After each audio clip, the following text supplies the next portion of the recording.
My mother called me on a Saturday evening. I had just walked into my apartment after a 12-hour shift. She did not ask how I was doing. She did not say hello. She just said it straight. You need to send $27,000 to Lana this week. I thought I heard her wrong. That was everything I had saved over 4 years to put a down payment on my first house. And this was not the first time my family demanded I sacrifice everything for my little sister. Before I begin this story, let me know where you are watching from today. Drop your city and state in the comments below. If you have ever felt like the invisible child in your own family, hit that like button and subscribe so you do not miss how this story ends. Trust me, you will want to stay for what I decided to do with that $27,000. My name is Marcus. I am 32 years old and I work at a logistics company in Indianapolis. I started there 8 years ago as a warehouse worker loading boxes onto trucks in the middle of the night. I showed up early. I stayed late. I never complained. Slowly over the years, I worked my way up to operations supervisor. It was not glamorous, but it was honest work and it paid the bills. I live alone in a 1-bedroom apartment on the east side of the city. Nothing fancy.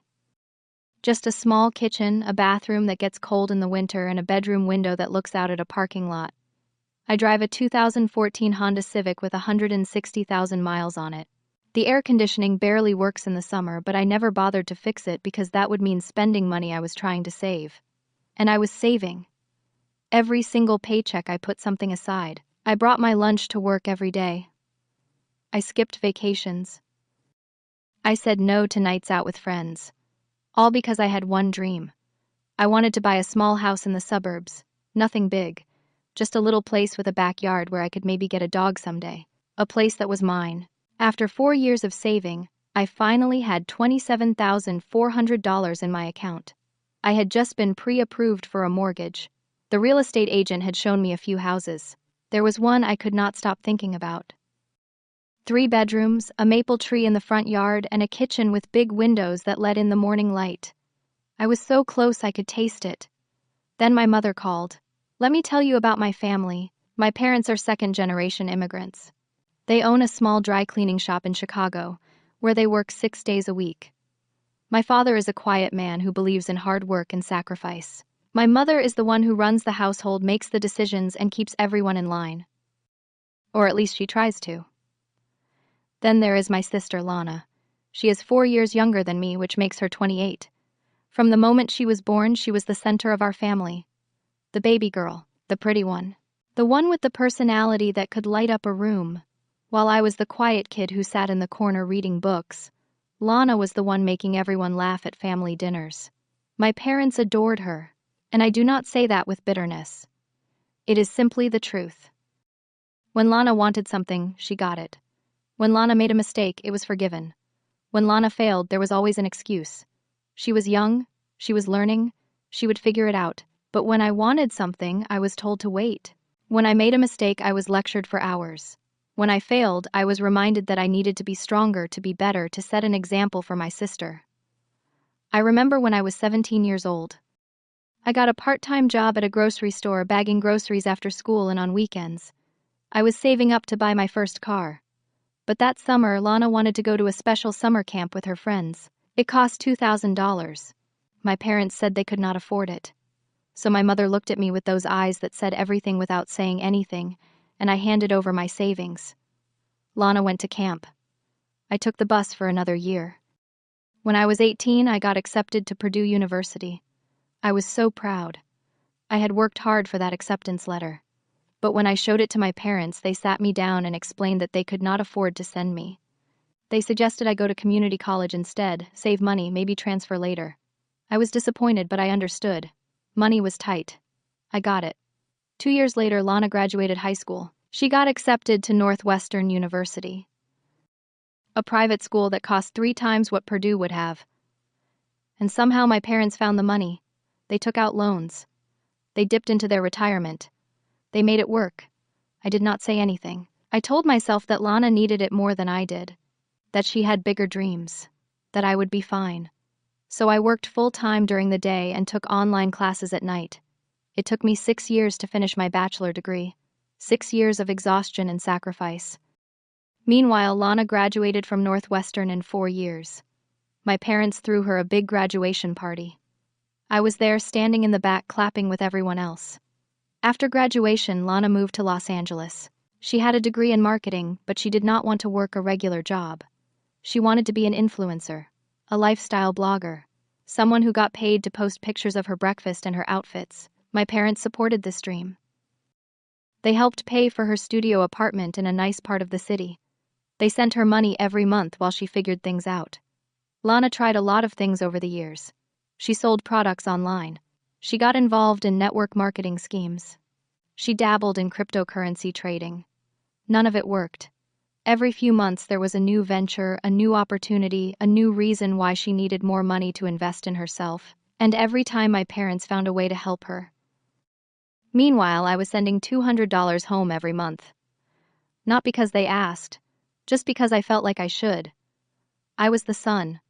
I was supposed to take care of my parents. That is what I was raised to believe. Lana never sent a single dollar. The last time I spoke to my sister, before that phone call, was 6 months earlier. She had called me out of nowhere, which should have been my first warning sign. After a few minutes of small talk, she asked if she could borrow $500.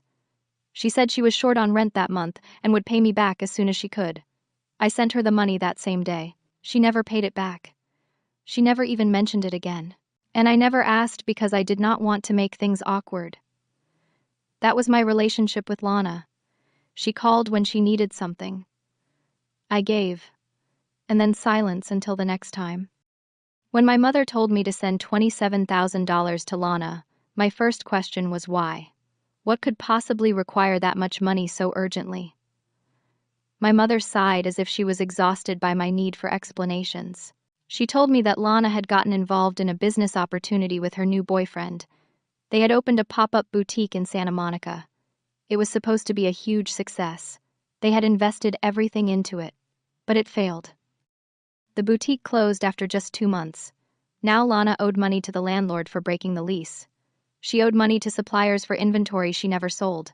And to make matters worse, her boyfriend had disappeared. He had taken some of their shared funds and vanished. No one knew where he went. Lana was in serious trouble. She was being threatened with lawsuits. Her credit score was about to be destroyed. If she did not come up with the money soon, her life would be ruined.